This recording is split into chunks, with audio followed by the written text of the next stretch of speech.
Setelah kita mengetahui struktur folder daripada project React Native kita dan teman-teman penasaran, di sini tidak ada tag HTML, sebagai gantinya dia memiliki tag teks bawaan daripada React Native itu sendiri. Dan di sini juga tidak ada styling. Stylingnya itu dia menggunakan konsep yang berbeda atau menggunakan bawaan daripada React Native-nya. Tidak ada class, tapi dia membuat styling versi sendiri dengan menggunakan style sheet ini.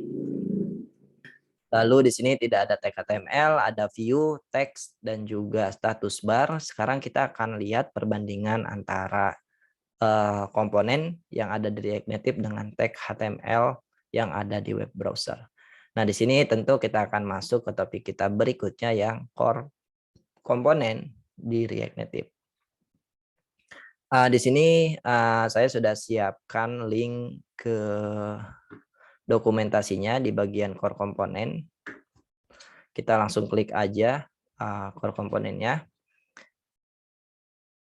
Nah, di bagian sini kita akan lihat perbandingan antara komponen React Native dengan yang ada di web.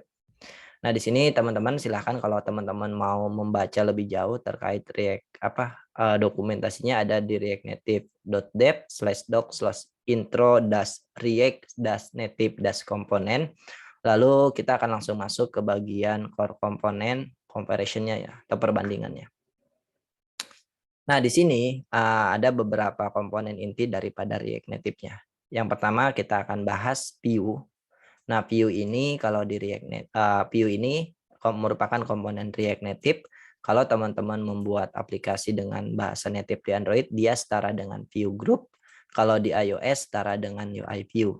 Nah, kalau teman-teman bandingkan view yang ada di React Native dengan yang ada di web itu setara dengan div, dan di sini dia kasih keterangan bahwa non-scrolling div. Artinya view ini tidak bisa di-scroll. Jadi view ini setara dengan div kalau di web.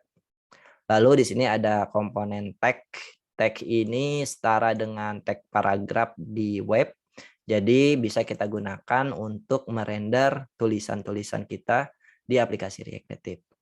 Lalu di sini ada komponen image. Komponen image ini setara dengan IMG yang ada di web yang bisa kita gunakan untuk merender image-image yang kita punya di dalam aplikasi React Native kita.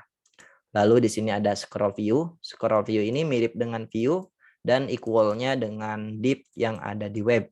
Tapi bedanya kalau misalkan view ini tidak bisa di-render, kalau scroll view ini view ini tidak bisa di-scroll, kalau scroll view ini bisa di-scroll. Jadi dia adalah scrolling div. Dia sebagai pembungkus dan di sini kalau misalnya nanti komponen kita sudah offset atau konten kita sudah offset di dalam aplikasinya, nanti secara otomatis konten kita bisa di scroll. Oke, itu scroll view. Dan yang terakhir ada tag input. Nah, tag input ini setara dengan input atau elemen input yang ada di HTML. Jadi bisa kita gunakan untuk membuat sebuah input di React Native. Jadi kalau teman-teman mau membuat sebuah form, silahkan inputnya teman-teman menggunakan text input ini. Nah, mungkin ini sekilas tentang core komponen di React Native. Jadi sekali lagi, React Native itu tidak support tag HTML, sebagai gantinya dia sudah menyediakan komponen-komponen yang bisa kita gunakan untuk mengganti tag-tag HTML yang biasa kita gunakan di versi web.